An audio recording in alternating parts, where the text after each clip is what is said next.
جمہوری نظم میں حقائق سیاسی ہوں یا معاشی۔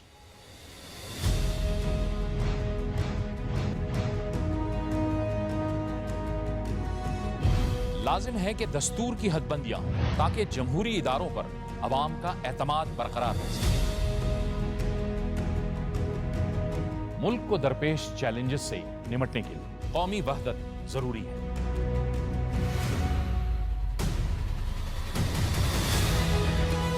معاشی توازن، سیاسی برداشت، اختلاف رائے کی توقیر اور آئین کی بالادستی، ان تمام امور سے جڑے حقائق پرکھنے اور جاننے کے لیے دیکھیے پروگرام شاہراہ دستور